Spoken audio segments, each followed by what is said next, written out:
Oke, bismillahirrahmanirrahim. Assalamualaikum warahmatullahi wabarakatuh. Perkenalkan, kami dari kelompok satu di sini akan menjelaskan atau menyampaikan gimana sih komunikasi data dalam aplikasi Google Meet.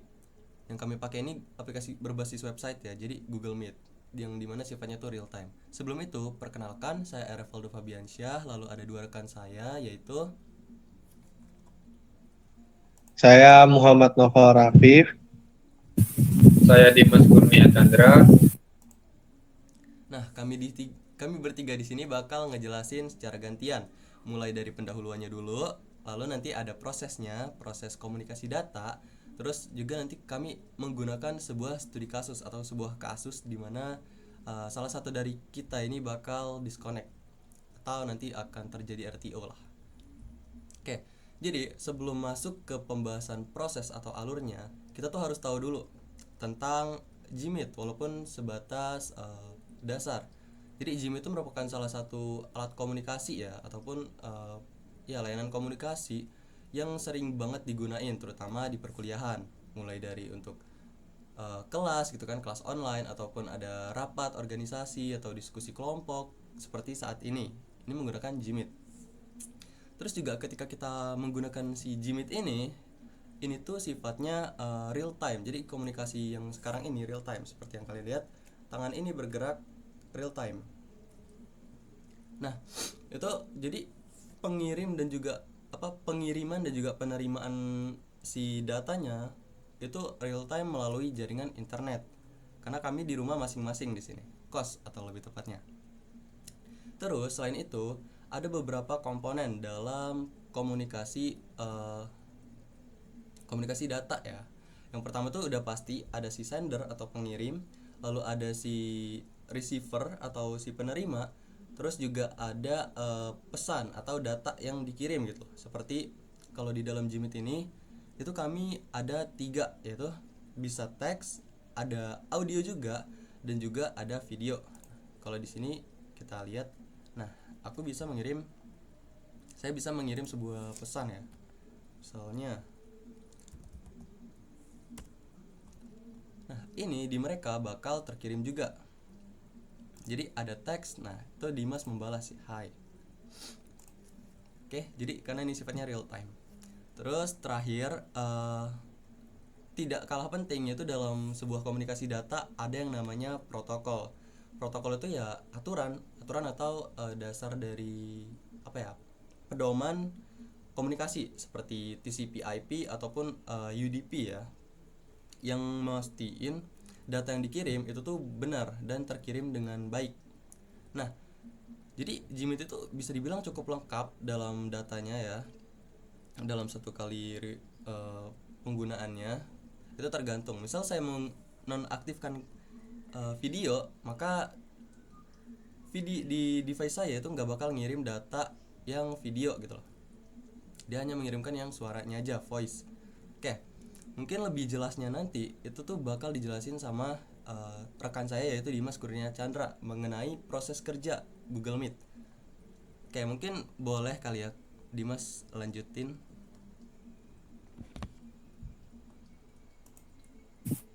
Oke, ini terlebih dahulu. Jadi untuk gambarannya bagaimana Gmeet ini bekerja. Jadi tentu saja ini ada 2 orang. A, ini orangnya. Orang ini berperilaku sebagai pengirim atau orang yang menyalurkan data dia yang berupa bisa suara, voice, ya alhamdulillah, bisa suara, bisa teks, dan bisa berupa gambar ataupun video.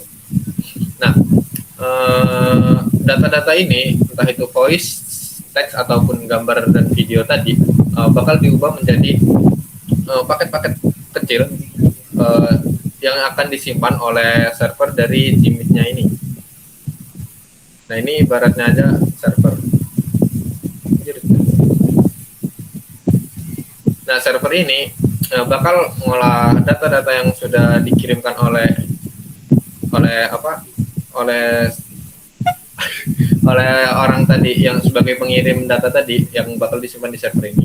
Lalu server ini bakal ngirimin data-data tadi ke orang yang akan menerimanya. Nah, orang yang menerima ini, server ini akan mengubah data-data ini yang kayak yang saya ubah menjadi paket-paket kecil tadi akan divisualisasikan atau ditampilkan menjadi gambar ataupun suara ataupun teks yang seperti kita sedang lakukan sekarang yang akan diterima oleh oleh oleh sang penerima ini, si orang ini. Nah, jadi untuk alurnya bakal seperti itu kurang lebih. Dan untuk Jimit ini kita dilakukan secara real time ya. Jadi kayak untuk delaynya itu kecil banget ya, ini ada delay beberapa sekian detik karena di Jimit ini real time-nya cukup kencang jadi ya gitu. Nah mungkin kurang lebihnya seperti itu.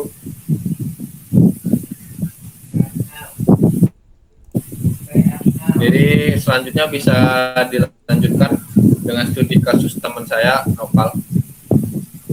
Oke, lanjut dari studi kasus Bentar. yaitu kenapa nih?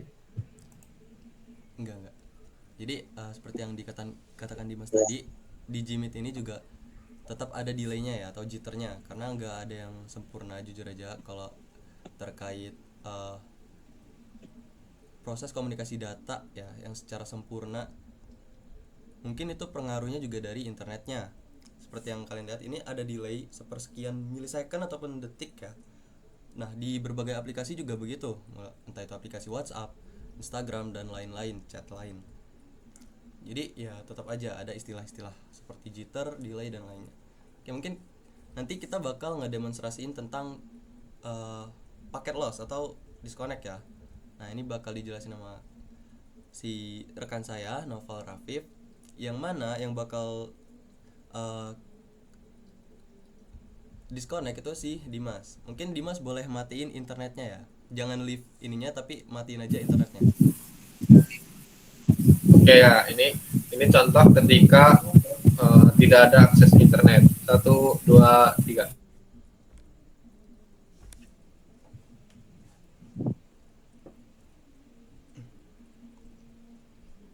Oke, nah jadi di sini ketika Dimas tidak terhubung dengan internet itu maka dia akan nge-freeze ya, bisa dibilang nge-freeze atau membeku. Dia tetap ada tetapi dia membeku. Artinya dia tuh tidak bisa mengirim sebuah data. Oke, jadi perumpamaan itu seperti ini.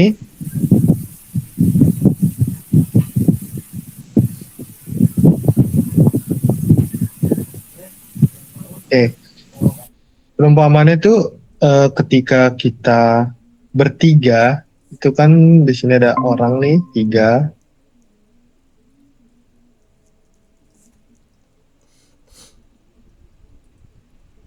Itu saling terhubung,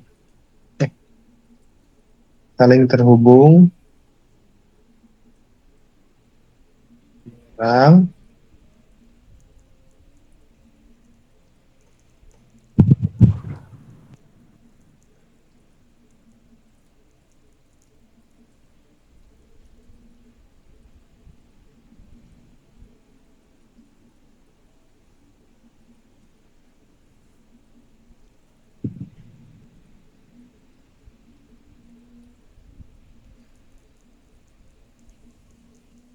Nah, kita nih saling terhubung di satu server yang sama dengan penerima dan pengirim itu di satu server yang sama. Ketika ini contoh kita ambil yang paling bawah tuh Dimas. Dimas itu tidak mempunyai jaringan. Dia itu tidak mempunyai jaringan.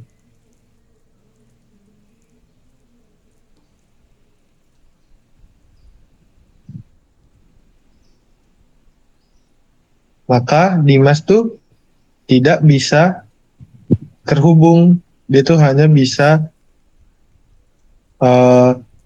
hanya ada sedikit dari sisa dia terhubung. Jadi tuh dia tidak bisa terhubung secara langsung di server, melainkan tuh dia loss gitu. Namanya paket loss tadi, dia tuh hilang dari server tersebut. Tetapi masih menyisakan sedikit data dari paket-paket yang ada dari ketika Dimas masih mempunyai jaringan. Oke, jadi perumpamannya seperti itu.